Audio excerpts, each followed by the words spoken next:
Halo sobat, kembali lagi di YouTube channel Serur Ending. Dan pada kesempatan kali ini saya akan membahas bagaimana cara melaporkan SPT tahunan PPh Badan. Membuka aplikasi Google Chrome dan sharekan di sini.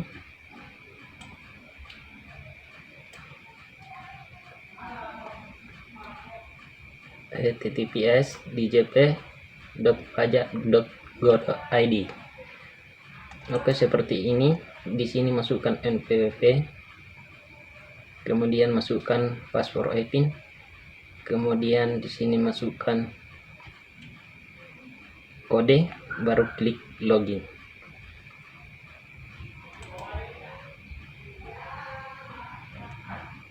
Oke. Klik saja lain kali.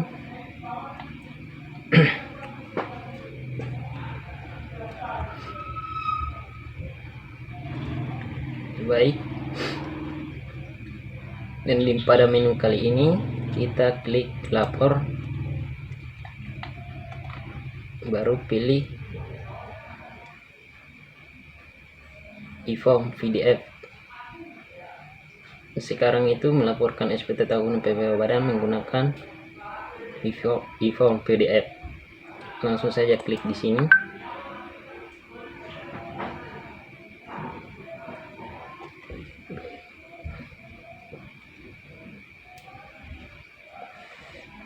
Kemudian pilih buat SPT.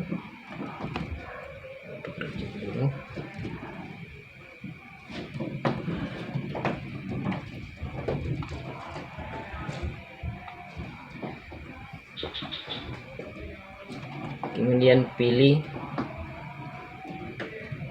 tahun pajak. Misalnya pada saat ini tahun 2021. Kebetulan ke 0. Baru kirim permintaan. Permintaan ini kodenya untuk submit nanti. Jadi seakan sudah membuka email atau Gmail, karena kodenya akan dikirim ke email. Oke, saya klik kirim permintaan.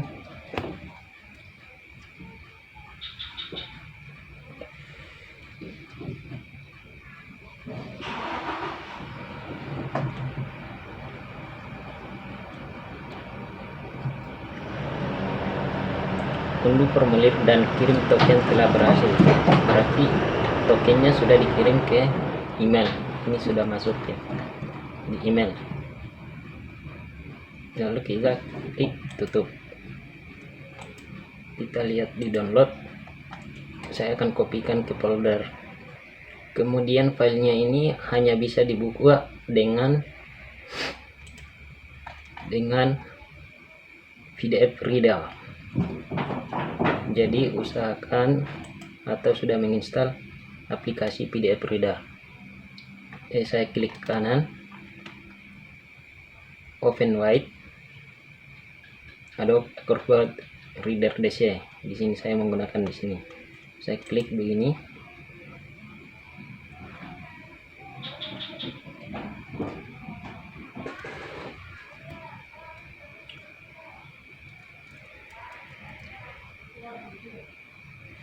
Sudah terbuka. Saya ulangi ya, sudah. Oke, sudah terbuka.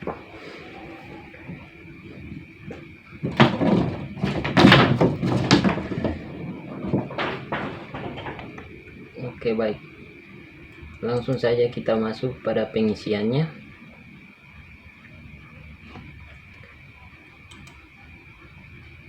Di sini diisikan nomor telepon.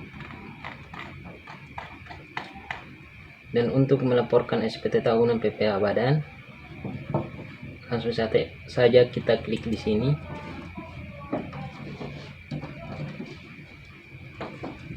Yang biasanya kita mulai dari lampiran 6, baru lampiran 5, lampiran 4, 3, 2, 1, baru induk lanjutan.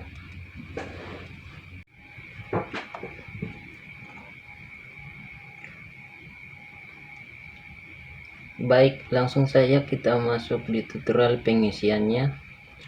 Tadi pengisiannya saya skip dulu ya, karena mungkin akan memakan waktu terlalu lama, jadi saya akan semacam mereview lagi cara pengisian SPT atau e-form SPT masa, SPT tahunan PPh wajib badan, pajak penghasilan wajib badannya. Oke, langsung saja. Misalnya sudah tadi saya jelaskan bagaimana cara pengisiannya, yaitu kita mulai dari formulir lampiran 6, lalu kita klik buka seperti ini. Dan sini biasanya kalau perusahaan jasa konstruksi akan dikosongkan saja di sini. Kemudian kita masuk di lampiran 5. Lalu klik buka lagi. Nah, di sini yang perlu kita isikan yaitu daftar pemegang saham,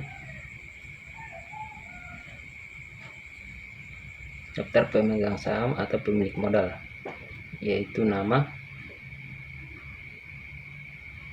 alamat, NPWP, jumlah modal disertakan. Ini misalnya saya ya, setiap perusahaan beda-beda. Kemudian di sini diisikan 100%. Kemudian jumlah dividen yang dibagikan, atau kemudian kita lanjut di lampiran 4. Klik buka. Nah, di sini tadi saya skip pengisiannya.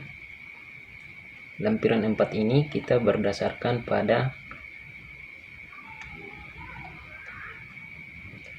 PPh final dan penghasilan yang tidak termasuk objek pajak, yaitu kita membuat laporan keuangan. Di sini saya contohkan pada omset pendapatan. Omset pendapatan ini misalnya total omset tahun 2021 sekian, kemudian PPh finalnya 16 juta sekian. Kita masukkan di sini. Misalnya kita di sini pelaksana konstruksi atau perencana konstruksi, dan pada saat ini kita di posisi pelaksana konstruksi, jadi kita isikan sekian dari total omset selama tahun 2021, dan akan dikalikan 2%, yaitu PPh finalnya, jadi 16.303.329 rupiah.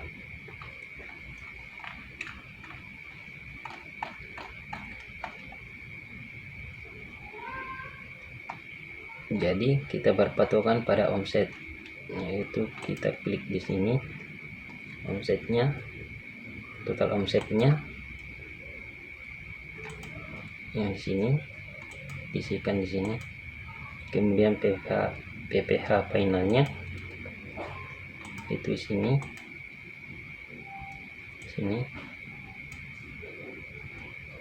Kemudian yang ini 20% pada skala badan usaha kecil, itu 2%. Oke, lanjut di lampiran 3. Ini dikosongkan saja, biasanya dikosongkan saja kalau tidak ada pemungutan PPh pasal 22 atau pemungutan PPh pasal 23, 26. Kemudian lanjut di lampiran 2. Nah, di sini harus dia isikan yaitu perincian harga pokok penjualan, biaya usaha lainnya, dan secara komersial. Nah, di sini kita di sini kita harus melihat laporan keuangan lagi, yaitu pada laporan laba rugi. Dan di sini pendapatan jasa pelaksana konstruksi sekian. Kemudian kita pembelian, yaitu HPP, harga pokok penjualan. Nah, ini yang kita akan isikan di sini. Kemudian biaya transportasi, ini kita isikan yang ini. Kemudian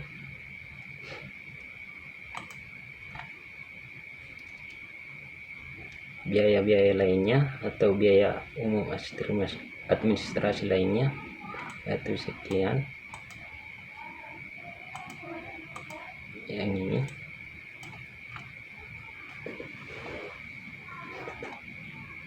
kemudian masuk di lampiran 1, kita klik buka. Di sini kita masukkan yang ini, total omset, yaitu kita berdasarkan pada laporan laba rugi, yaitu di sini. Yang ini kita masukkan, yang ini otomatis dari lampiran, yang ini otomatis akan terisi dari lampiran 2.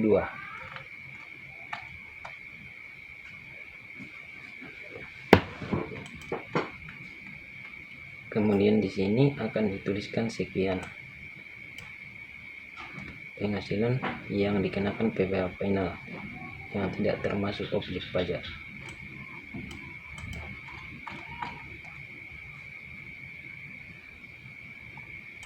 Kemudian setelah selesai lampiran 1, masuk di induk, kita klik buka. Jadi kalau sudah di sini angkanya 0 semua, berarti sudah bisa dilaporkan. Lalu kita masuk di tahap pelaporan, yaitu induk lanjutan, klik buka. Nah, di sini kita akan memilih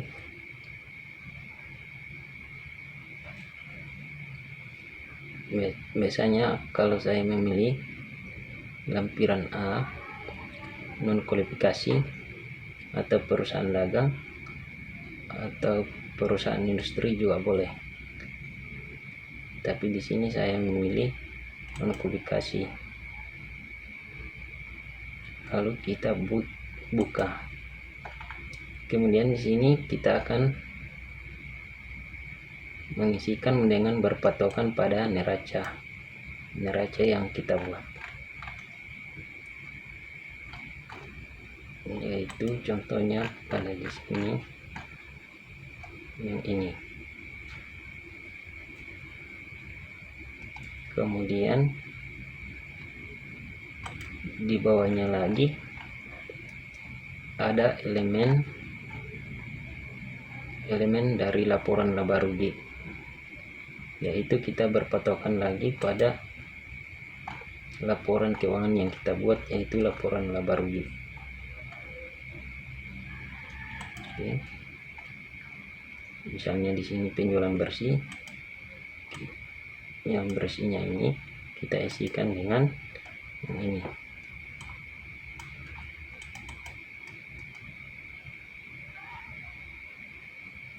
Kemudian pembelian barang kita isikan yang ini,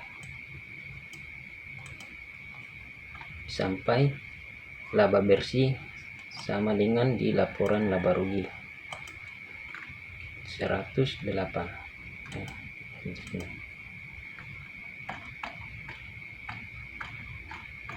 Jika sudah selesai mengisi semuanya, neracanya sudah balance, ini sama ini sudah siap dilaporkan. Kita klik sebelumnya, baru kita melaporkan, yaitu dengan klik tombol kirim ini. Nah, di sini yang wajib diisi yaitu laporan keuangan. Laporan keuangan wajib diunggah atau dilampirkan.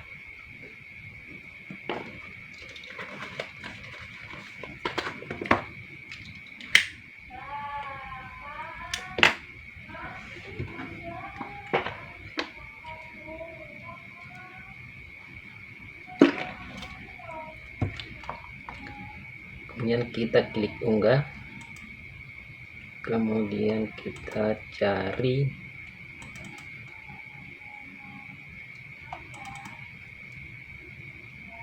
laporan keuangan 2021. Saya klik open, akan otomatis terisi. Kemudian kita scroll ke bawah. Nah, di sini tadi kita sudah dikirimkan token atau kode untuk submit pada saat kita mendownload formulir e-form atau e-form PDF yang ini. Kita lihat di email, kita klik, inilah kode verifikasi. Nah, ini kode verifikasinya untuk submit. Kita copy saja, klik salin, kemudian pilih, kita kontrol paste pada keyboard, lalu klik submit.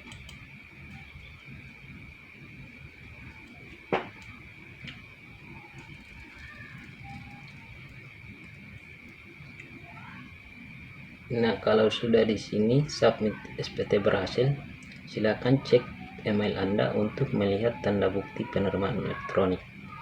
Oke, kita klik OK saja. Kita kembali ke email, kita buka lagi, kita refresh dulu. Oke, kita masuk.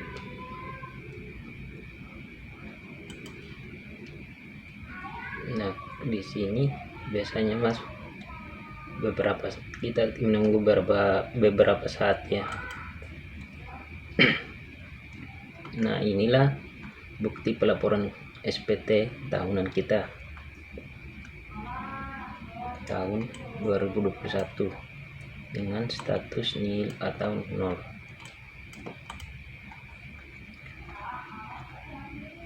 Oke, sekian tutorial dari saya bagaimana cara melaporkan SPT tahunan PPh Badan.